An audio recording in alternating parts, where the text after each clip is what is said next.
Rob, you saw the Project Hail Mary. Oh, that was the thing I was most looking forward to seeing. I'm so jealous of you, Rob. Yeah. So I skipped it. What did you think? Well, the entire Amazon.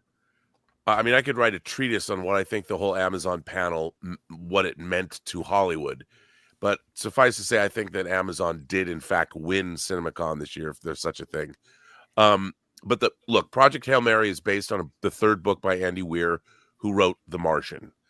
And it is, I've read that book in one sitting, and it is a, it is a, first of all, it's a very, I don't want to ruin it if you haven't read the book, but it's basically the Earth is imperiled, and Ryan Gosling plays a reluctant hero who is tapped to, humanity has one chance, the Hail, hence Project Hail Mary, Hail Mary Pass, to save the Earth, and he ends up going on a cosmic odyssey, and something very unexpected happens when he arrives at his destination to hopefully solve this problem. And the trailer, they didn't even deal with the main crux of what happens in that story. They only gave you the setup in the trailer, and it was great. I mean, it has a global scope to it. It's really funny. It's heartfelt. It's beautifully made. I mean, it looks incredible. And then at the very end, there is an extraterrestrial component that looks to be beautifully realized, but you only get to see a ship. You don't get to see an extraterrestrial.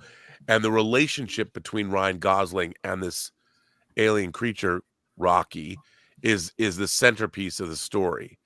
And it's an incredible story. And I went on a limb. I think Project Hail Mary will win Best Picture at the 2027 Academy Awards. Yeah. The world needs Project Hail Mary. If it's pulled off, and if they end it the way it ends in the book, there won't be a dry eye in the house. So is it part like Contact, Interstellar, and you know what? It's not heady like that.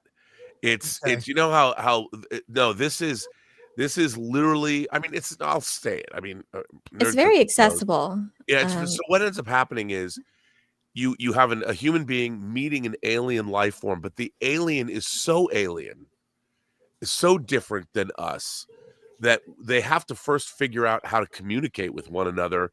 Like a rival, basically, or something similar? Well, no, it's our physics are different.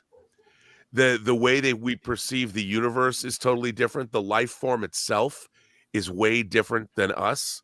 So there's all this, couldn't be more opposite. And they have to figure out, like, how do they work together? Like, how can they even communicate? And it's not like, and it's so interesting how it happens and what's actually going on. And then they have to figure out how to work together, because both of them have arrived at this place because both of their planets are imperiled by the same thing. So this alien has come from his planet, and Ryan Gosling's come from our planet, and both planets are suffering the same fate. And if they don't succeed, both worlds, along with many others, will die. And it was so fascinating. And the thing is, watching these two creatures, it's so, what would you say, Nerd Cookies? It's so heartwarming. It's so interesting and fun. And it's intellectually stimulating, because what they end up having to do is so clever. And it has the same way that Mark Watney was trying to survive on Mars. It has that sort of that in The Martian, in The Martian, that ingenuity thing that's happening. And there is no rescue. I mean, no one's going to, if they don't figure this out, they're both going to die.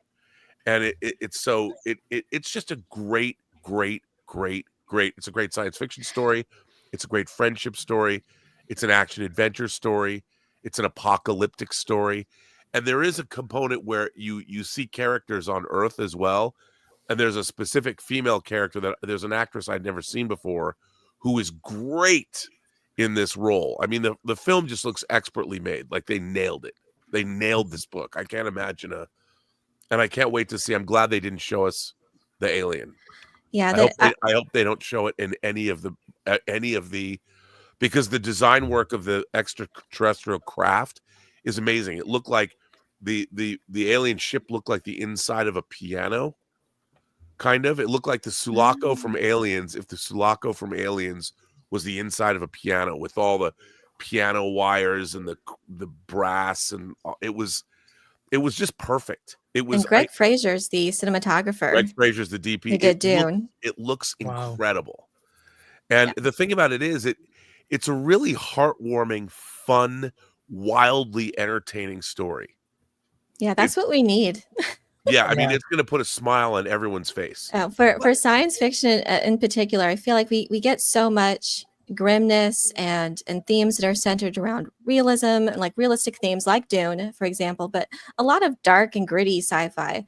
But we need also a special place for these hopeful, optimistic, overcoming incredible odds stories. And at the heart of this story, you have those hard sci-fi elements which are fascinating and what makes it sci-fi.